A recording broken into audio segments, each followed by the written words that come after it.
o segundo salmo penitencial, um espelho da alma de Davi. Esse é o título proposto para o nosso estudo sobre o Salmo 25. O fato de ser o segundo salmo penitencial é algo apontado pelos comentaristas. Vou comentar um pouco sobre isso no decorrer do estudo. O primeiro salmo penitencial é o Salmo 6.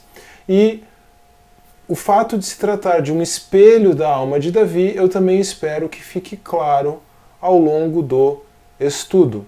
Vamos então, sem maior demora, à leitura do Salmo 25. Nesse momento, então, se você quiser, você pode pausar o vídeo, pegar a sua Bíblia ou apenas abrir o box de descrição. O texto vai estar ali e também um resumo desse estudo, um pequeno roteiro desse estudo.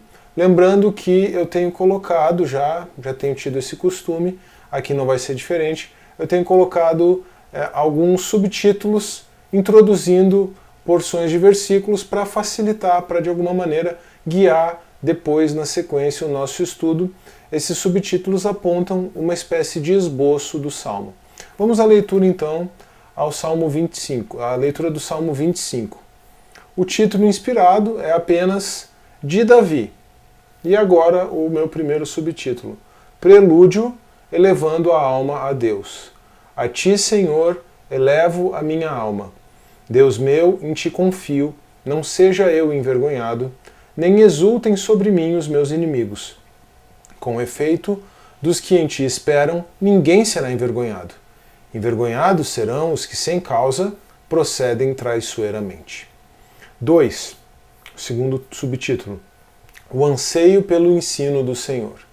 Faze-me, Senhor, conhecer os teus caminhos, ensina-me as tuas veredas. Guia-me na tua verdade e ensina-me, pois tu és o Deus da minha salvação, em quem eu espero todo dia. 3. Invocação à lembrança de Deus. Lembra-te, Senhor, das tuas misericórdias e das tuas bondades, que são desde a eternidade. Não te lembres dos meus pecados da mocidade, nem das minhas transgressões. Lembra-te de mim, segundo a tua misericórdia, por causa da tua bondade, ó Senhor. 4. A bondade e a direção do Senhor. Bom e reto é o Senhor, por isso aponta o caminho aos pecadores. Guia os humildes na justiça e ensina aos mansos o seu caminho. Todas as veredas do Senhor são misericórdia e verdade para os que guardam a sua aliança e os seus testemunhos. Por causa do teu nome, Senhor, perdoa a minha iniquidade, que é grande. Ao homem que teme ao Senhor, ele o instruirá no caminho que deve escolher. Na prosperidade repousará a sua alma, e a sua descendência herdará a terra. 5. Conclusão: a intimidade do Senhor e a satisfação existencial. A intimidade do Senhor é para os que o temem, aos quais ele dará a conhecer a sua aliança. Os meus olhos se elevam continuamente ao Senhor, pois ele me tirará os pés do laço. Volta-te para mim e tem compaixão, porque estou sozinho e aflito. Alivia-me as tribulações do coração. Tira-me das minhas angústias. Considera as minhas aflições e o meu sofrimento, e perdoa todos os meus pecados. Considera os meus inimigos, pois são muitos, e me abominam com ódio cruel. Guarda minha alma e livra-me, não seja eu envergonhado, pois em ti me refugio. Preservem-me a sinceridade e a retidão, porque em ti espero, ó Deus. Redime Israel de todas as suas tribulações. Então, como eu mencionei já no começo, este aqui é o segundo dos salmos penitenciais, isso é o que apontam os comentaristas, né?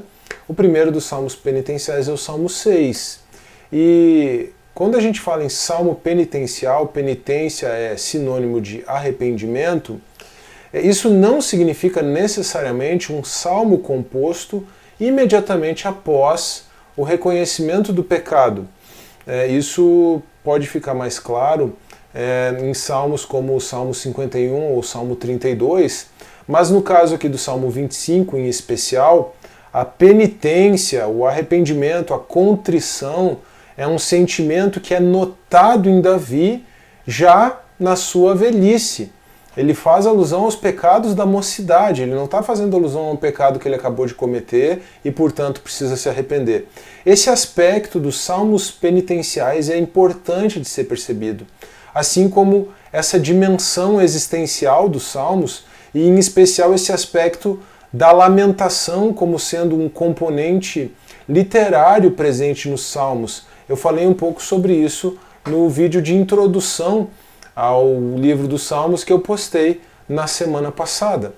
Então, fazendo alusão a esse aspecto da penitência, no sentido da contrição, no sentido do quebrantamento, no sentido do lamento em razão da ansiedade existencial, da aflição existencial, nós podemos perceber que eu, além da subdivisão que eu fiz, nós podemos notar, eu apontei 5 subtópicos, né, dividi o salmo em 5 pequenas porções, nós podemos dividir esse salmo em 2 grandes partes. Tá? Na primeira parte, o que Davi faz é buscar sinceramente a misericórdia de Deus. Nós vamos ter isso do verso 1 até o verso 6. E na segunda parte, nós temos um lamento humilde pela própria miséria de Davi, a partir do verso 7. Então isso demonstra esse aspecto, esse gênero literário da lamentação, que é algo que é predominante nos Salmos, né? O que nós mais temos nos Salmos são lamentos. E aqui é importante a gente entender, né, que lamento não significa necessariamente, ou não significa murmúrio. Na verdade não tem nada a ver lamento com murmúrio. O lamento, a lamentação, que é a expressão da ansiedade existencial, seja por conta do pecado, no caso do arrependimento, seja por conta da aflição existencial da vida, o lamento, o objetivo dele do ponto de vista bíblico é conduzir o homem para Deus. Isso só é possível por causa da cruz de Cristo. Aqui entra a consideração da teologia da cruz de Lutero, o profundo aspecto existencial da cruz. O murmúrio, por sua vez, é pecado, né? É uma indignação não santa. O lamento pode ser entendido como uma indignação santa. O murmúrio é uma indignação não santa. É uma atitude negativa diante das adversidades que não busca em Deus a sua solução. Às vezes pode até travestir de uma linguagem evangélica, né, para ser um pouco mais contemporâneo, às vezes pode até travestir de uma linguagem evangélica toda essa murmuração, mas a diferença do murmúrio em comparação ao lamento é que o murmúrio não se aproxima de Deus, o murmurador não se aproxima de Deus, ele se afasta. E aquele que lamenta, assim como Davi, aquele que lamenta os seus pecados, aquele que lamenta a ansiedade, a aflição existencial, a ansiedade da vida, e se coloca aos pés de Deus e se achega aos pés de Deus por meio da cruz de Cristo, esse vai se aproximar de Deus. Então a gente vê aqui um aspecto existencial muito forte que somente encontra resposta na intimidade de Deus. E por isso, mais uma vez, mais um salmo que aponta para a obra de Cristo, para a cruz de Cristo. Veja só, ainda aqui a título de introdução, veja como o título inspirado, né, Salmo de Davi ou Salmo davídico, veja como esse título inspirado ele é singelo, ele é simples. Este salmo, então, por isso, pode ser compreendido como que um retrato da alma de Davi. E se Davi era um homem segundo o coração de Deus, esse retrato da alma de Davi vai ser o retrato da existência de um homem segundo o coração de Deus. Este salmo ele é considerado um salmo da maturidade de Davi. E isso fica bem claro quando nós notamos ali no verso 7 a alusão aos pecados da mocidade. Talvez esse salmo tenha sido escrito no mesmo contexto do Salmo 3, aquele momento em que Davi fugiu de seu filho Absalão quando ele se levantou, né, quando ele fez aquele levante lá em Jerusalém. Vou citar aqui uma frase do Spurgeon, que se coloca numa reflexão a respeito do Salmo 25. É a marca de um verdadeiro santo o fato de que suas tristezas o fazem lembrar de seus pecados, e sua tristeza pelo pecado o leva a seu Deus. Então o Spurgeon ilustra bem o que é o aspecto penitencial, ilustra bem o sentido da lamentação bíblica e da lamentação que leva o homem a Deus. É muito interessante que nós temos aqui no Salmo 25 o desembocar, o desenvolvimento daquela sequência iniciada lá no Salmo 22. E eu venho aludindo essa sequência no desenrolar dos estudos aqui, Falei no Salmo 23 que o Senhor só pode ser o pastor por causa da cruz. Depois, no Salmo 24, eu relacionei também com o 23 e com o 22, a obra, Cristo com direitos sobre a criação, não apenas por ser o Criador, mas também por ser o Redentor, no Salmo 24. E aqui no Salmo 25 nós temos o resultado de tudo isso na alma do homem, na compreensão do homem, no relacionamento do homem com Deus. Então, Thomas Fuller, ele menciona o seguinte, ele faz um quadro de movimento, a respeito desses 4 salmos, começando pelo Salmo 22. No Salmo 22, Davi está prostrado, rosto em terra, diante da cruz. No Salmo 23, ele está de pé, o que manifesta o cuidado de Deus, a preservação, como Deus o preserva como o bom pastor. No Salmo 24, Davi está como que sentado, como um estudioso contemplando a grandeza da criação e o seu Criador. E aí no Salmo 25, Davi está agora ajoelhado, em humildade na presença de Deus como resultado de toda essa contemplação. Então vamos para o estudo detalhado das porções dos Salmos, aproveitando aqueles subtópicos que eu inseri, que formam, como eu mencionei, o esboço do Salmo 25. O prelúdio, o início, elevando a alma a Deus, verso 1 a 3. Tudo começa com uma busca sincera a Deus. Em meio à sua aflição, Davi expressa sua confiança irrestrita em Deus, que é o seu Criador e o seu Redentor. Não apenas o Criador, mas também o Redentor. A alusão aqui ao Salmo 24, ao Salmo 23, é muito importante nesse momento. E aí, após elevar a alma a Deus, Davi, então, manifesta o seu anseio pelo ensino do Senhor. Davi não quer apenas se aproximar de Deus em intimidade, ele quer ser ensinado por Deus. Olha que interessante aqui, Essas duas coisas em conjunto. Intimidade com Deus, podemos colocar assim uma vida devocional, uma vida de oração, mas também instrução da parte de Deus. Uma vida de estudo da palavra de Deus. A gente pode fazer essa aplicação a partir dessas duas porções iniciais. Então, o anseio pelo ensino do Senhor. Mas é muito interessante, porque a escola na qual Davi vai aprender a palavra de Deus é a escola da angústia e da aflição. A melhor escola para aprendermos algo de Deus é a escola da angústia e da aflição. Não se trata de um conhecimento apenas teórico, não se trata de um conhecimento frio e objetivo. Se trata de trazermos para a nossa vida aquilo que contemplamos na palavra de Deus escrita. Agora, uma coisa importante a gente entender também, quando a gente fala nesse aspecto existencial, é que esses estados de angústia e aflição, eles não vão produzir o conhecimento de Deus por si só. Esses estados de angústia e aflição não vão produzir o conhecimento de Deus em nós de maneira automática. É preciso que nós nos voltemos a Deus, assim como Davi fez. E aí Davi, ao se voltar a Deus, invoca a lembrança de Deus. A invocação à lembrança de Deus, versos 6 e 7. Davi faz alusão à eternidade de Deus e à estabilidade da palavra de Deus.